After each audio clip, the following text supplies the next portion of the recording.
The gentleman would yield. I want to point out that CoreCivic and the other company that do our ICE detention have been resoundingly filled with empty beds. If you go look at the numbers, as soon as Secretary mayorkas took over, those ICE detention facilities, there's one in California they're going to shut because it's got 8 people and it holds 3,000. So I think I just want to correct the facts on that. The ICE detention beds have consistently been unfilled. If I could just... And I yield to Mr. Magaziner. Yeah. Just real quick. Again, the DHS data shows that across the system, that the detention centers across the system are at and above capacity, and the Secretary has the discretion to decide what to do about that, just as the prior. And again, the prior administration released people from detention as well, so how this would be impeachable and that wasn't is unclear. If the gentleman would yield, well, he needs to yield back to you, and then you need to yield to the ranking member. I yield back to the ranking member. I apologize. It's to the ranking member, and time has expired. So, Mr. Chairman. For what purpose? I'd like to respond to my colleague's assertion about this being politically political. We got a queue. And I'll put your name down. The next up is Mr. Jimenez for his 5 minutes. Thank you, Mr. Chairman. And look, somebody said that Republicans are businessmen and women, and Democrats are lawyers. Well, I'm neither. I'm neither a business person or an attorney. I'm actually just a firefighter. And I'm very proud to be a firefighter, but firefighters tend to look at things, kind of not so much shades of gray as maybe business people and attorneys do. And so, there's a raging fire happening at the border, and that was demonstrated to me pretty soon after the Biden administration took over. And as a firefighter, what you do is you try to put the fire out, and then you look for what caused the fire. Well, the fire in this case wasn't accidental. It was actually lit on purpose. And I've said that for a couple of years. Not just now. I've said it for a couple of years. This was actually done on purpose. And the Biden administration and Secretary mayorkas are using policy to mask unlawful behavior. You can talk about policy all you want, but that policy, when that policy actually is unlawful behavior, it's unlawful behavior that we're talking about here. It's not a difference in policy. It's the unlawful behavior of the Biden administration and Secretary mayorkas that has led to that fire that is putting America at risk. Not only is it putting America at risk, it's putting Mexico at risk too, because the cartels that control the southern part of that border are being enriched by the policies, the unlawful policies of the Biden administration, to the tune of where they were making $500 million a year for illegal trafficking of human trafficking. Now they're making $1 billion a month, over $13 billion. And so the Secretary and the Secretary has always denied that there's a problem. Now even President Biden says, hey, we got a problem. So basically, like you said, Mr. Chairman, he threw him under the bus.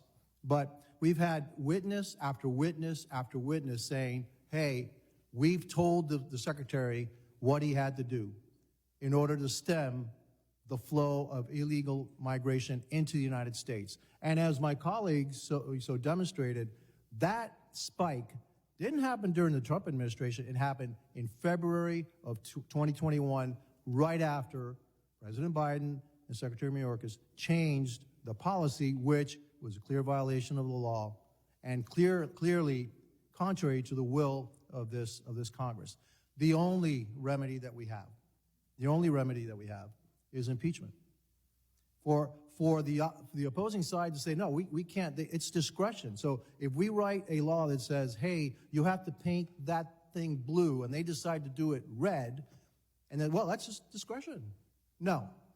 When you violate the law, when you go contrary to the will of Congress, Congress must act, especially when failure to do so puts America at risk. And so, again, I see this very clearly. This fire was started by Secretary mayorkas reversing policies that were working It's his absolute discretion to change policy, but it's not his discretion to change policy when it violates the law. Would And the that's gentleman where I yield? just, Will the gentleman yield? Would the gentleman yield? no, I won't, because actually I'm just going to yield my time back. Thank you very much. Okay, the gentleman yields. I now recognize Ms. Titus for 5 minutes to discuss the amendment in the nature of substitute. Thank you, Mr. Chairman. First, I want to point out that some of those empty beds are due to COVID policies, and those guidelines went in under the Trump administration. You know, I've said before a quote that I thought really summed up these sham impeachment proceedings, and that came during a previous attempt, one of the very, very few, to impeach Acting Secretary of Labor Louis Post. They failed at that, and history repeats itself. That, too, was a disagreement over immigration policy. Mr. Post described those efforts as mental dullness at high tension. Well, I think that really describes what we're seeing today, mental dullness at high tension. These articles have no basis in law, not in the Constitution. Of course, Ms. Taylor Greene said several times in previous testimony, we're not talking about the Constitution here. Well, that's pretty obvious. Or in precedent. In the high tension part, we've seen our colleagues across the aisle on TV, pontificating, Fox News, fundraisers. Certainly that is high tension. But you know what? I bet our founding fathers are just rolling over in their graves as they hear some of the interpretations of what they said and did at the Constitutional Convention, citing Mason as though that provision actually went into the Constitution. No, it didn't. Selectively citing Madison and not looking at Federalist Papers that came later to explain the Constitution. Surely they would be appalled were they here. Something else, you know, I keep hearing this is what the American people want. The American people want us to do this. I've not seen any polling numbers that show where the American people want us to impeach mayorkas. They want us to solve the problem at the border, which we have a number of opportunities to do. There are several bills in this committee we could be looking at, some involving fentanyl. You've got the Senate compromise that may be coming over here. You've got the budget that came out of the president's office to increase resources. That's what the polling shows. The public wants us to deal with the border, not to impeach mayorkas. I mean, how many members of the public could actually name mayorkas as the chairman or the secretary of Homeland Security? This is also demoralizing the people who work for the DHS. Y'all tout these trips you took to the border. Well, we've all been to the border. You talked to one or two people. We've talked to others. We had testimony. The people at the border need the resources. That's what they are telling us consistently. So, you know, I think that what we're doing here has serious consequences for the Constitution, for our democracy, for the people who are working at the border, who are on the front lines, and all for you to have some kind of political stunt, I think. And as Mr. Higgins will know, he's a fellow Southerner, I think another saying appropriately describes what's going on here, and that's just shoveling the same old shit and calling it sugar. And that's not what the people want us to do. So I yield back. The gentlelady yields. I now recognize Ms. Lee for 5 minutes to discuss the ANS. Thank you, Mr. Chairman. And on that note, here we are again, subjected to the characterizations of House Democrats who attack the purpose and the validity of this hearing, who have today referred to it as a waste of time, a sham, a joke, a political game, a policy dispute, and even said that no serious member would pursue these articles of impeachment. In fact, Mr. Chairman, the opposite is true. No serious member could sit in this room and look at the American people and deny the catastrophe at our southern border. No serious member could deny that it is past time for accountability. No serious member could look at the American people and say that lawlessness is acceptable, that it is acceptable for one branch of government to defy the others, willfully, purposefully and with impunity. And that is precisely what Alejandro Mayorkas has been doing all of this time. Mr. Mayorkas has indeed defied, first, the courts of the United States of America. Of course, these matters have been litigated. Of course, the states are fighting for safety of their citizens, for the security of our borders. And what has he been told? Courts have ruled that his subversion of the parole process, his use of that as a way to get around the laws of the United States is unlawful. He's been ordered to desist. He did not. He's been ordered to reinstate remain in Mexico. He did not. He's come to this Congress and he's given testimony before us that was demonstrably false, stating that our border was secure, stating that he had operational control of the border, when in fact, every person in this room, and I dare say the vast majority of America, knows that is not the truth. He has misled this committee. He has misled the American people. This process, this committee's process in consideration of this day has been methodical, it has been serious, it has been thoughtful. We have heard from the men and women of local law enforcement. We have heard the catastrophic and tragic effects to their communities that this failure to enforce our laws has caused. We heard from families who have lost their children, deaths from fentanyl poisoning. We've heard the tragic stories of human trafficking, not only of Americans, but of those who are crossing this border illegally that are being exploited. We have heard these stories week after week. And rather than call them a waste of time, as our Democrat colleagues have done, we need to hear them, we need to heed them, and we need to take action. Because here is the reality. Every single day that Secretary Mayorkas continues in his role, America is less safe. We have ceded control of our border to the Mexican drug cartel, and we have seen the tragic and irrecoverable consequences of doing so. Not only are these articles of impeachment appropriate and based in law, it is our duty to ensure that the United States of America is a nation of law. It is our duty to ensure that our border is secure. And it is our duty to ensure that Secretary Mayorkas faces the consequences of his actions and the consequences of deliberately and willfully creating this catastrophe. Mr. Chairman, with that, I yield back. The gentlelady yields. I now recognize Ms. Ramirez for 5 minutes to discuss the ANS. Thank you, Chairman Green. Before I go into my remarks, I do want to ask unanimous consent to include in the record Hines, President of the House of Representatives, on the last impeachment of Cabinet Secretary William Belknap in 1876. I'm sorry, could you say that again? Mr. Chair, I wanted to ask unanimous consent to include in the record Hines, President of the House of Representatives, on the last impeachment of a Cabinet Secretary, William Belknap, that happened in 1876. Without objection, so ordered. Thank you. So, you know, I agree with my colleague who just spoke a moment ago. I want to see action as well. I think many of us coming in here, particularly those that came as freshmen, we came from our districts and we told our constituents that we were going to go to Congress. In some cases, some of us came from state legislatures because we wanted to carry on and build on the work we did in the state legislature and get things done. So as I address today, I do it with a deep sense of urgency. And I gotta admit, frustration. As we find ourselves amidst a political spectacle that threatens to overshadow the critical issues facing our nation at the border. There are issues at the border.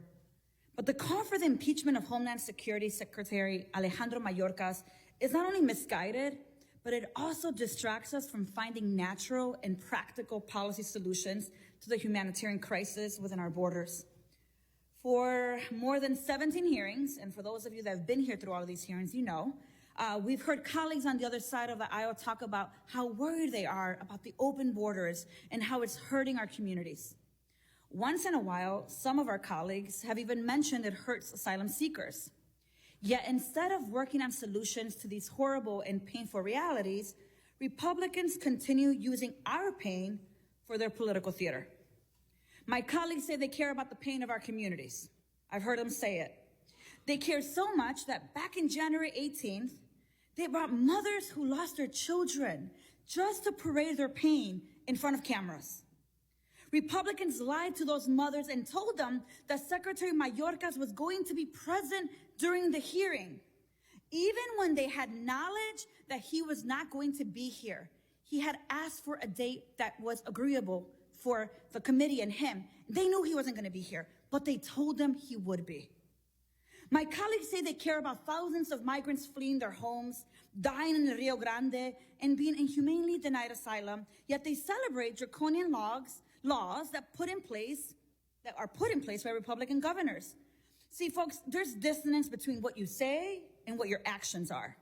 Instead of solutions, we're working on a basis impeachment, and we know that impeachment is a solemn and consequential action reserved for egregious offenses that undermine the very fabric of our democracy.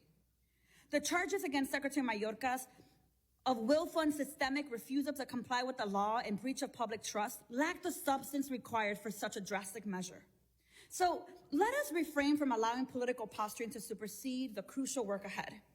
In hopefully a few moments or hours, I am going to give you an opportunity to take action by some of the amendments I'm going to introduce that actually get to border security and actually get us to address the issues of those that are already here. I want to implore each committee member to rise above the political theatrics and commit to the severe work our constituents are expecting of us. Let's stop weaponizing people's pain. Let's end this theater. Let's get to work and find policy solutions that reflect the compassion and values we hold as representatives of the American people. Will the gentlelady yield? Yes, I do. Thank you very much, and I appreciate your passionate words, which are, of course, true. I wanted to just respond, because I know my colleagues don't want me to speak during their time, to a couple of the confusing arguments that I've been hearing. On the one hand, you hear that Secretary Mayorkas should not have changed the policies of the Trump administration. But if he is changing the policies of the Trump administration, that means it's a policy decision, not a violation of the law. Now, you can then argue, as I'm sure you would, that, oh no, it's the policies that are violating the law. But you can't show that any of his policies are actually violating the law. You don't like them, you disagree with them, you don't like humanitarian parole, but there are specific case-by-case evaluations done of every single person. The gentlelady's time is maybe yielded. You ought to figure out the gentlelady's exactly what time your is yielded, and the gentleman is not forward. recognized. I now recognize Mr. Strong for 5 minutes of comment about the ANS. Thank you. I want to respond to my colleague's assertion about this being a political exercise. Anyone running for president has plenty to run on. You think about it: economy, high interest rates, affordable housing, Afghanistan evacuation, fentanyl overdoses, $34 trillion national debt, loss of energy independence, use of the Strategic Petroleum Reserve, crime rates, failure to spend to respond to Iranian attacks on U.S. troops, selling influence by the Biden family, cocaine found in the Biden West Wing, grocery prices up by 17 to 21% on every American, gas and energy costs through the roof for all Americans, and the Democrat push for EV vehicles on Americans. You look at it: over 8.3 million illegal border crossings, over 7 million encounters at the southern border, 474,046 unaccompanied minors, 2.3 million migrants released at the border, 1.8 million known gotaways, 57,555 pounds of fentanyl seized by CBP at the southern border, 361 individuals whose name appear on the terrorist watch list were stopped trying to cross the U.S.-Mexico border between ports of entry, including 19 in December. 40% of the catch and release migrants have disappeared, according to DHS. Over 100,000 encounters every single month. 13 million or $13 billion is estimated cartel profits in 2021 just off human smuggling, 40% increased in encounters at the border since FY 2021, and 370% since 2020. Of the 300,000 children that HHS placed with sponsors or family members in the U.S., more than 85,000 have gone missing as of July 2023. The smuggling of children to America to be sex slaves, I promise immigration, is the #1 issue facing America. But there's a laundry list of failures. You look, the Secretary of Homeland Security failed to comply with U.S. law. The answer is clear: end the catch and release, cease the exploitation of parole authority, reinstate remain in Mexico, expand, expedite, and removal authority, and renew building the wall. The core mission of DHS is to ensure a homeland that is safe, secure, and resilient against terrorism and other potential threats. No one on this dais believes America is safe, secure, or resilient against terrorism or other threats. Just this month, 10 retired FBI leaders and counterintelligence experts who together served under 7 different presidents sent a letter to Congress January the 17th about the dire threat that mayorkas border crisis has brought to the U.S.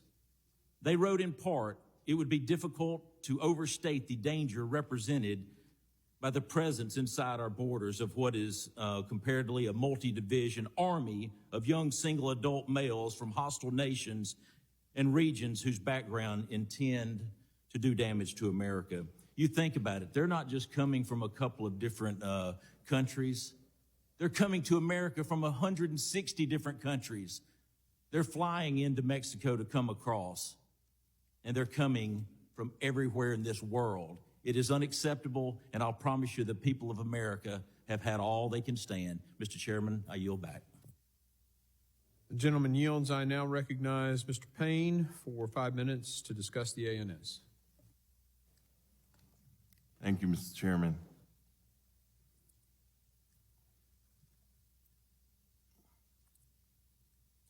Mr. Chairman,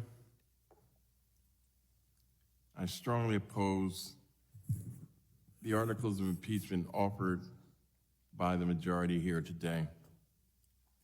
Let's talk about the majority's motivations to bring these articles to be marked up. They claim it's about law and order. However, the 2 articles we are considering today fail to meet the bar of Article 2, Section 4 of the United States Constitution. This little document set the basis for our democracy.